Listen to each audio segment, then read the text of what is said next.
Escola de Campeões em ação, aprendendo a aprender.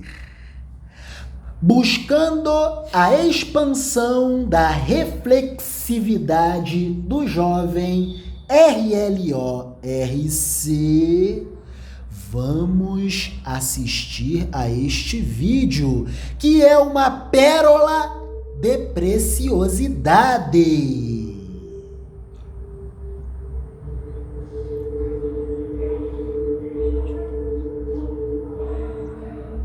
Quando olhamos para a trajetória de pessoas influentes e bem-sucedidas como Carl Jung, Sigmund Freud, Albert Einstein, Nelson Mandela e tantas outras figuras históricas, é comum sermos tomados por uma sensação de inadequação.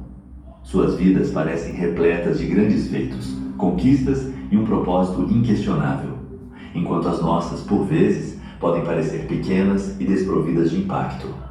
No entanto, o que muitas vezes esquecemos é que o significado de uma vida não se define apenas por grandes realizações ou fama mundial, mas sim pelas pequenas ações diárias, pelas batalhas internas que cada um enfrenta e pela busca constante por autoconhecimento e crescimento pessoal. Assim como eles, também somos capazes de trilhar um caminho de significado, só que o nosso é único, moldado pelas sombras que integramos, pelas falhas que superamos e pelos momentos em que, apesar do medo, escolhemos agir. Em várias de suas obras, Carl Jung abordou sobre a busca por significado e autoconhecimento.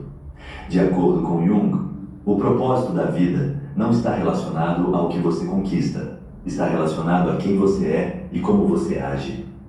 Para Jung, o ser humano pode ser descrito em sua totalidade pela psique, que abrange tanto os aspectos conscientes quanto os inconscientes. No centro da nossa consciência, que inclui tudo o que sabemos e reconhecemos, está o ego. Mas há muito além do ego que não reconhecemos. No coração do nosso inconsciente, que representa tudo o que está oculto para nós, encontra-se a nossa sombra, ou o nosso lado sombrio. Jung afirmava que no inconsciente reside a chave para descobrir nosso propósito de vida. Isso porque o propósito da sua vida não é algo objetivo ou universal. É algo único, específico a você. Carl Jung foi um psiquiatra e psicanalista suíço que acabou fundando sua própria escola de psicologia conhecida como psicologia analítica. Sua filosofia é frequentemente chamada de filosofia junguiana. Ele também publicou várias obras importantes, entre elas A Psicologia do Inconsciente, O Homem e seus Símbolos, Os Arquétipos e o Inconsciente Coletivo, O Homem Moderno em Busca de Alma, A Psicologia da Transferência, Memórias, Sonhos, Reflexões e as relações entre o ego e o inconsciente. Neste vídeo, vamos explorar os passos que você precisa seguir para que o seu lado sombrio revele o propósito da sua vida, segundo a filosofia de Carl Jung. Jung dizia: suas visões se tornarão claras apenas quando você puder olhar para o seu próprio coração. Quem olha para fora, sonha. Quem olha para dentro, desperta. Cada pessoa tem um significado e um propósito de vida únicos, de acordo com quem ela é e o que deseja. Portanto, você precisa se conhecer de verdade antes de tentar entender o propósito da sua vida. Muitas pessoas acreditam que se conhecem bem. Você pode achar que está familiarizado com suas características, pontos fortes, fraquezas e desejos, e por isso pode ser tentado a mergulhar direto na busca do seu propósito. No entanto, para realmente se conhecer, é preciso passar pelo que Jung chamava de autorrealização. Cada ser humano é formado tanto por partes conscientes quanto inconscientes. Os aspectos de nós mesmos que conhecemos e aqueles de que não temos consciência. A sombra, ou lado sombrio, é a parte oculta do nosso inconsciente, que abriga desejos, emoções e características reprimidas. Por exemplo, sua sombra pode conter sentimentos de preguiça, inveja ou raiva, assim como hobbies ou interesses dos quais você se envergonha ou acha que já deveria ter superado. Como a sombra reside no inconsciente, geralmente não temos consciência do que há nela. Esses traços foram reprimidos e ignorados por tanto tempo que não surgem mais em nossos pensamentos. Em vez disso, tendemos a nos identificar em excesso com a nossa persona, o papel que desempenhamos inconscientemente para sermos aceitos ou admirados pelos outros. Essa persona age como uma máscara que usamos ao interagir com o mundo, e podemos ter várias máscaras para diferentes situações. Reconectar-se com a sua sombra exige um esforço genuíno. Realizar o que Jung chamava de trabalho da sombra, ou seja, conhecer seu lado sombrio, envolve fazer pausas regulares para refletir sobre seu comportamento, pensamentos e sentimentos na vida cotidiana. Isso pode ser feito por meio da escrita em diários ou da meditação. Pergunte a si mesmo: por que agi da maneira que agi? Isso pareceu autêntico? Por que sim ou por que não? Qual foi meu primeiro instinto em uma determinada situação? Como eu me sentiria se os papéis fossem invertidos? É como se você estivesse interrogando a si mesmo da mesma forma que faria com outra pessoa. Jung ressaltava que conhecer sua sombra não significa se identificar com ela. Você não precisa se definir pelas características que geralmente esconde. Por exemplo, se sua sombra abriga a raiva, não é necessário se ver como uma pessoa raivosa. Em vez disso, basta reconhecer e aceitar a existência desses traços, entender que eles fazem parte de você, mas não te definem por completo. Outra forma como os traços ocultos da sua sombra costumam se manifestar é por meio do julgamento dos outros. As características ou comportamentos que você despreza nos outros são frequentemente aqueles que você teme em si mesmo. Isso é chamado de projeção. Portanto, sempre que se pegar irritado ou com raiva do comportamento de alguém, faça uma pausa e pergunte: eu já apresentei essa tendência? Se não, por quê? Será que este é um traço da minha própria sombra? De acordo com Jung, aqueles que julgam duramente o egoísmo muitas vezes reprimem seus próprios pensamentos egoístas. E aqueles intolerantes com a impaciência dos outros podem estar lutando contra suas próprias tendências impacientes.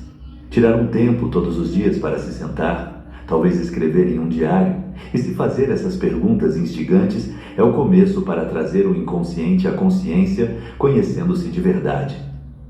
Criar o hábito de explorar sua sombra é essencial para se aproximar continuamente de uma vida significativa. Nas palavras de Jung, eu não aspiro ser um homem bom, eu aspiro ser um homem completo. Agora que você descobriu mais sobre o seu inconsciente e talvez sobre alguns traços sombrios menos desejáveis, pode estar se perguntando: como isso pode me ajudar a melhorar minha vida? Na verdade, pode ser que você se sinta até pior após essa autorrealização, pois não poderá mais ignorar todos os seus lados ruins. Jung reconhecia que descobrir quem você realmente é um processo extremamente doloroso e assustador. Muitas pessoas acreditam que reprimir as partes ruins de si mesmas, jamais as mostrando, é uma maneira eficaz de se livrar delas por completo. Afinal, aqueles que conseguem conter sua raiva não são as pessoas mais gentis? E os que superam sua preguiça não são as pessoas mais produtivas? Bem, sim, mas também não. Embora seja bom querer ser melhor, ignorar seus traços não fará com que eles desapareçam. Reprimir as características sombrias geralmente dá mais poder a elas. Elas ficam latentes dentro de você. E quando você está cansado, estressado ou no limite, elas de repente explodem. Pessoas que não reconhecem sua raiva são justamente as que têm explosões assustadoras de raiva de tempos em tempos. Aqueles que ignoram sua preguiça acabam sofrendo esgotamento. Ignorar algo não faz com que desapareça. Agora que você conhece sua sombra, pode finalmente fazer algo com ela. O que quer que você encontre na sua sombra, use esses traços a seu favor. A raiva, por exemplo, só é ruim se for excessiva ou desproporcional. Mas quando alguém realmente te machuca, a raiva pode te ajudar a se defender.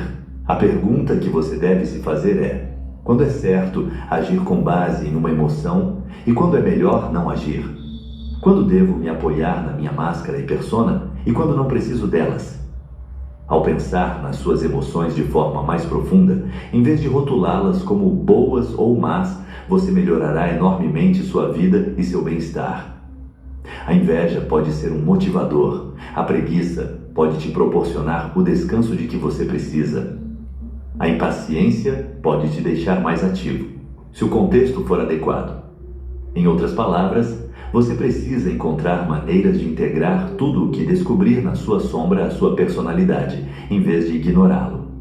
Sua sombra não está aqui para te punir, mas para te ensinar. Esses traços reprimidos vieram para ficar, e só quando você aceita e abraça suas qualidades sombrias é que pode, de fato, melhorar a si mesmo. O autoconhecimento e a capacidade de usar todos os lados de si são o que você precisa para descobrir o propósito da sua vida. Uma vez que sua sombra esteja integrada, você se torna mais você mesmo. Você estará mais equilibrado, harmonioso e autêntico. Quando souber como utilizar sua sombra, você terá descoberto quem realmente é. E com isso, será muito mais fácil entender o que realmente quer e precisa da vida.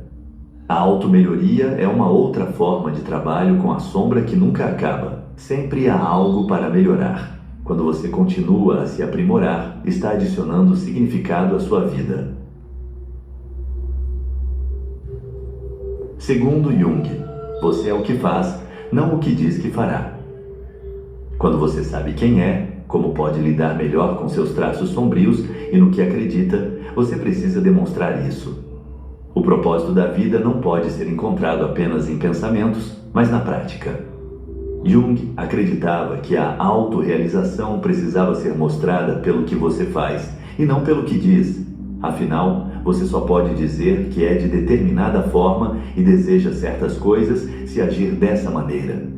Isso significa que você não deve viver sua vida de maneira reativa, não apenas reagindo ao que acontece, mas também iniciando algo em sua vida. Em vez de esperar que as pessoas se aproximem de você, vá atrás e faça amigos. Em vez de esperar por uma promoção, crie um plano e persiga-o. E em vez de esperar que sua vida ganhe o significado que você deseja, torne sua vida significativa com suas ações. Atualmente, a maioria de nós vive de forma reativa, mesmo aqueles que buscam ativamente explorar sua sombra e melhorar a si mesmos. Trabalhar em si mesmo é um ótimo primeiro passo, claro, mas não é suficiente para começar a agir em outras áreas da vida. Na verdade, depois de fazer o trabalho com a sombra, pode-se pensar que agora pode relaxar, mas ficar parado na vida é o que te prende à falta de significado. Certo, mas como começar a viver ativamente? Simples, desafiando-se. Depois de dar os passos para explorar continuamente sua sombra e melhorar a si mesmo com base no que descobriu, você também deve continuar dando alguns passos extras. Pergunte-se, com frequência, em que acredito? Quais crenças espirituais ou religiosas? Quais princípios morais? Quais valores? Como ajo diariamente? O que quero fazer neste ano? E nos próximos 5 anos? Como quero contribuir para o mundo? O que espero dos outros? Você pode escrever sobre essas perguntas ou meditá-las. As respostas são pistas claras sobre que tipo de ações você deve tomar. Você pode, por exemplo, querer se tornar um autor com obra publicada.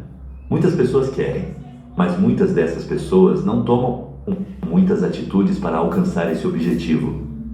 Elas esperam pela inspiração por um momento mais tranquilo e eventualmente acreditam que o livro se escreverá sozinho. Elas ainda vivem de maneira reativa, acham que, quando o momento certo chegar, o livro fluirá. Mas não é assim. O que alguém que realmente deseja ser autor precisa mudar. Um aspirante a autor que toma atitudes escreve com frequência de forma programada, independentemente de estar inspirado ou não. Quando ele fica travado, busca ativamente conselhos ou exercícios para seguir em frente. Ele termina uma história, mesmo que não seja por motivação, mas por disciplina. E depois disso, ele proativamente entra em contato com pessoas da indústria editorial como agentes literários. É claro que muitos não encontram significado em metas de carreira. Em vez disso, suas ideias pessoais sobre a vida podem ser mais abstratas. Você pode querer influenciar positivamente as novas gerações, por exemplo. Isso pode ser feito de várias maneiras: tornando-se pai, professor, criando uma ONG para jovens, trabalhando como conselheiro juvenil, político, entre outras possibilidades. Cabe a você decidir de que maneira deseja alcançar esse objetivo e quais ações são necessárias. Sempre que se fizer perguntas sobre seus valores e crenças, precisará decidir como pode trabalhar em prol deles e quais ações deve tomar. É possível sobreviver vivendo de maneira reativa, mas não é possível encontrar significado em uma vida reativa. O significado exige ação. Jung disse uma vez: onde está o seu medo, lá está a sua tarefa. Uma das principais razões pelas quais as pessoas vivem de maneira reativa não é apenas a preguiça, e muitas vezes nem mesmo a falta de motivação. Na maioria das vezes, a evitação de ação resulta do medo. Agir requer risco, e isso pode ser assustador. Quando você tem uma ideia para um livro, precisa correr o risco de se decepcionar com sua própria escrita para colocá-la no papel. Uma vez que o livro está escrito, você precisa estar preparado para muitas rejeições se quiser publicá-lo. Toda ação que você pode tomar pode resultar em algo negativo. Você precisa de coragem para ser ativo. A coragem não surge da ausência de medo. O medo não deve ser evitado. Se você o ignorar, ele retornará para a sua sombra e controlará sua vida ainda mais. Em vez disso, ele deve ser reconhecido. Quando você se vê diante de uma ação que precisa ser tomada, mas sente-se incapaz, pergunte a si mesmo o que pode dar errado e como você poderia lidar com isso. O medo muitas vezes pode ser controlado pela preparação, mas não confunda preparação com ruminação ou ansiedade. Concentre-se apenas em cenários prováveis, não em possibilidades mirabolantes. Se você deseja publicar um livro, prepare-se para ser rejeitado por vários agentes ou até mesmo para que ninguém se interesse em representá-lo. Mas também esteja preparado para encontrar um agente ou para publicá-lo por conta própria. Não perca tempo imaginando rejeições infinitas, alguém roubando sua ideia ou sendo ridicularizado. Esses pensamentos são improváveis e inúteis. Ao analisar o seu medo e lidar com ele por meio da preparação, você já terá superado grande parte dele. O sentimento de medo talvez nunca desapareça completamente, mas quando você fizer o que puder para minimizá-lo, restará apenas uma coisa: mergulhar de cabeça. A coragem exige que você enfrente seus medos em vez de tentar se livrar deles. Ninguém que fez algo significativo na vida conseguiu isso evitando o que o assustava. Como Jung disse, onde está o seu medo, lá está a sua próxima tarefa. Quando você descobre o que teme, também descobre o que provavelmente dará mais sentido à sua vida. Em nossa última citação de Jung, ele diz: mesmo uma vida feliz não pode ser sem uma medida de escuridão, e a palavra feliz perderia seu significado se não fosse equilibrada pela tristeza. Vamos pensar. Você se conhece, está sempre se aprimorando, está tomando ações e assumindo riscos. Isso é a receita para uma vida perfeita? Não, ninguém tem uma vida perfeita. Na verdade, as pessoas mais influentes do mundo geralmente são aquelas que passaram por mais dificuldades. E isso acontece porque elas são as que mais assumem riscos, não se deixam abater pelas situações ruins e continuam a lutar, não importa o que aconteça. Aceitar as coisas ruins e decepcionantes da vida é essencial para encontrar significado e propósito. Na verdade, o significado depende disso. Uma vida que consiste apenas em triunfos e alegrias não é uma vida significativa, porque a alegria só é impactante quando você também conhece a tristeza. Não se pode vencer sem que a derrota seja uma possibilidade. Não pode haver luz sem escuridão. Isso significa que, sempre que algo ruim acontecer, você precisa recontextualizá-lo. Não se desespere, mas pense que qualquer coisa boa que acontecer a partir de agora será ainda melhor. Além de contextualizar o bom na vida, a má sorte e os erros são oportunidades de crescimento. Sempre que algo acontece, sua reação a isso lhe ensina algo novo sobre você. As coisas ruins, então, são essenciais para a sua autodescoberta. E são úteis também quando se trata de conhecer sua sombra. Ninguém descobre que precisa ser mais pragmático, a menos que tenha falhado em ser assim em algum momento. E ninguém descobre que é resiliente e forte a menos que algo em sua vida tenha exigido isso. Digamos que seu romance seja rejeitado por todas as editoras para as quais você o enviou. Ou você largou um emprego estável para voltar à escola e acabou fracassando. Claro, agora você tem mais contexto para apreciar as coisas boas que vierem. Você aprendeu algo, mas isso dá mais significado à sua vida? O significado da vida, segundo Jung, não está em alcançar os objetivos que você estabeleceu. Está na tomada de ação e na autodescoberta. Com isso, ele quer dizer que sua vida não se torna significativa porque você se tornou um autor publicado ou um político bem-sucedido. Ela adquire significado pelo que você fez para chegar lá. E assim, mesmo aqueles que não chegam lá agora sabem que são o tipo de pessoa que toma atitudes. Eles são únicos e inegavelmente eles mesmos, e isso por si só é a parte mais significativa.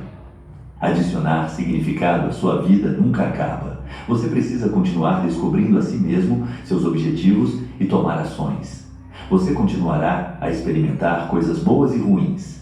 E é isso que torna sua vida tão especial. Sua combinação única de decepções e alegrias, suas ações e tentativas e sua determinação.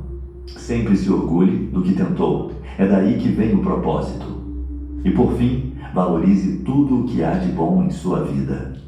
Não importa o quanto você tenha conquistado, por menor que seja, orgulhe-se disso. Qualquer coisa que der certo em sua vida, seja grato por isso. E não importa o que aconteça, saiba que sua vida tem um propósito enquanto você for o melhor de si mesmo. Por favor, jovem abençoado, pausa o vídeo. Que beleza! Expandamos, portanto, a nossa reflexividade, enriquecendo assim a nossa subjetividade. A mensagem foi proveitosa, jovem RLORC? Sim, demais. Maravilha, é isso aí. Muito obrigado. Precisamos de fortalecimento espiritual. Amém.